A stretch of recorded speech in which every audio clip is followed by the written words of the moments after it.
भगवान शिव की सबसे प्रिय रात्रि शिवरात्रि। और इस दिन जब नंदी जी महाराज के कान में आप वो शब्द कहेंगे तो आपकी मनोकामना हाथों हाथ पूरी होगी। आखिर वो कौन सा शब्द है? नमस्कार, बहुत स्वागत है आपका। देखिए, शिव मंदिर में आपने देखा होगा नंदी जी महाराज भी बैठे रहते हैं। कहाँ रहते हैं? भगवान शिव के ठीक सामने। अब नंदी जी महाराज भगवान शिव के वाहन हैं और उनके कान में हर कोई अपनी मन्नत कहते हुए भी आपने देखा होगा। लेकिन वो मन्नत में क्या कहना चाहिए, वो शब्द कौन से हैं और किस कान में कहें, क्या कहें? देखिए, सबसे पहली बात, जो भी व्यक्ति नंदी के कान में जो अपनी मन्नत कहता है ना, उनको विश्वास होता है। सबसे बड़ी चीज़ है विश्वास। अगर आपको विश्वास ना हो तो फिर आप ना करें, विश्वास हो तभी करें। क्योंकि दिल से मांगी गई कोई भी जो शब्द है, अगर आप दिल से किसी को अच्छा कहते हैं तो अच्छा होना होता है। बस यही सोचकर आप कहिएगा।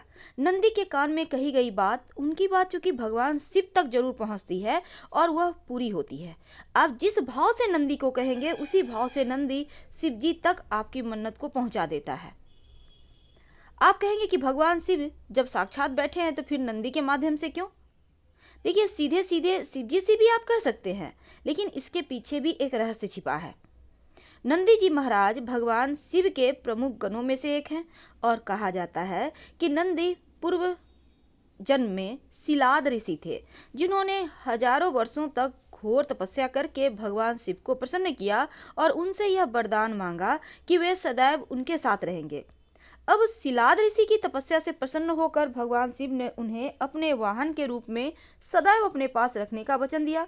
तभी से वे नंदी के रूप में शिव जी के साथ रहते हैं और शिव महापुराण के अनुसार भगवान शिव सदैव तपस्या में लीन रहते हैं।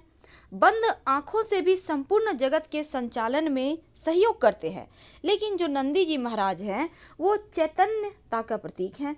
खुली आंखों खुले कान से व्यक्त अव्यक्त बातों को भान लेते हैं और पुराणों के अनुसार भगवान शिव की तपस्या में किसी प्रकार का विघ्न ना पड़े, इसीलिए नंदी जी महाराज चैतन्य अवस्था में उनके तपोस्थल के बाहर रहते हैं, ताकि जो भी भक्त भगवान शिव के पास अपनी समस्या लेकर आता है तो नंदी उन्हें वहीं रोक लेते हैं और किसी बाहरी विघ्न से शिव जी की तपस्या भंग ना हो। इसीलिए भक्त अपनी बात नंदी के कान में कह देते हैं और शिव के तपस्या से बाहर आने पर नंदी जी भक्तों की सारी बातें जस की तस शिव जी को बता देते हैं और नंदी उनकी बात शिव जी तक पहुंचाने में कोई भेद नहीं करते और शिव जी तक वो बात अवश्य कहते हैं। अब यह है कि आप कैसे कहेंगे। देखिए, नंदी के कान में जब आप अपनी समस्या या मनोकामना कहें तो उसके कुछ नियम हैं।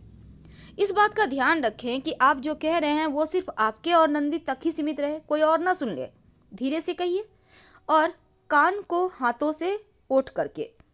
नंदी के कान में अपनी बात कहने के समय अपने ओठों को अपने दोनों हाथों से ढक ले, ताकि आपके शब्दों का अनुसरण भी कोई ना कर पाए।